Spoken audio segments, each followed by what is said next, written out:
நம்ம வாழ்ந்த வாழ்க்கைக்கு அர்த்தம்னு ஒரு விஷயம் இருக்குது இல்லையா? நம்ம வாழ்ந்த வாழ்க்கைக்கு சாட்சி அப்படின்னு ஒரு விஷயம் இருக்குது இல்லையா? அதை வந்து எதை வச்சு நம்ம வந்து தீர்மானிக்கணும் தெரியுங்களா? பணம் நினைக்கிறீங்களா? நம்ம வந்து எவ்வளோ சொத்து சேர்த்து வச்சுருக்கோம், எவ்வளோ வந்து பணத்தை வந்து சேர்த்து வச்சுட்டு போயிருக்கோம், அடுத்த தலைமுறை வந்து அனுபவிக்கிறதுக்காக வந்து எவ்வளோ சொத்து சேர்த்து வச்சுருக்கோம் அப்படிங்கிறத வச்சு தான் வந்து நம்ம நிறைவான வாழ்க்கையை வாழ்ந்துருக்கோம் அப்படிங்கிறத தீர்மானிக்கிறாங்களா? கிடையவே கிடையாதுங்க. சரி, அப்படின்னா என்ன மாதிரியான விஷயங்கள் வந்து நம்மளை வந்து காலாகாலத்துக்கும் வந்து நமக்கு வந்து நம்மளுடைய பேரை வந்து நினச்சி நிற்கிற மாதிரியான ஒரு ஒரு பெருமையை நமக்கு வந்து கொடுக்கும் அப்படின்னு கேட்குறீங்களா? அது என்ன தெரியுங்களா?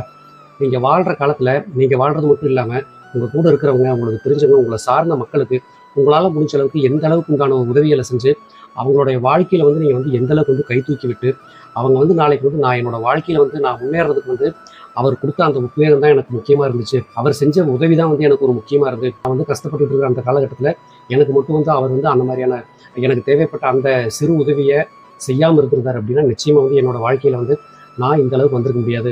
ஆக நான் வந்து இன்னைக்கு வந்து இந்த அளவுக்கு இருக்கிறேன் அப்படின்னா, என்னுடைய வாழ்க்கையில் நான் இந்த அளவுக்கு இருக்கிறேன் அப்படின்னா இவர் தான் காரணம் அப்படின்னு யாராவது ஒருத்தர் வந்து உங்களை பற்றி சொல்கிறாங்க அப்படின்னா, நீங்கள் வந்து முழுமையான ஒரு வாழ்க்கையை, நிறைவான ஒரு வாழ்க்கையை வாழ்ந்து விட்டு சென்றிருக்கிறீர்கள் என்று அர்த்தம்.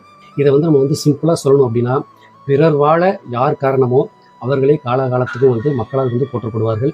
அவரால் நான் இன்னைக்கு வந்து இந்த நிலையில் இருக்கிறேன் அப்படின்ட்டு யார் ஒருத்தர் வந்து உங்களை பற்றி சொல்கிறாங்களோ, அதுதான் வந்து நீங்கள் எந்த மாதிரியான வாழ்க்கையை வந்து நீங்கள் வாழ்ந்துட்டு போயிருக்கிறீங்க அப்படிங்கிறதுக்கு ஒரு சிறந்த எடுத்துக்காட்டு. நாம் சேர்த்து வைத்து விட்டு செல்லும் உண்மையான சொத்தே அதுதான். வாழுங்கள், பிறரை வாழ வையுங்கள். நம் பிறப்பின் பயனும் அதுவே.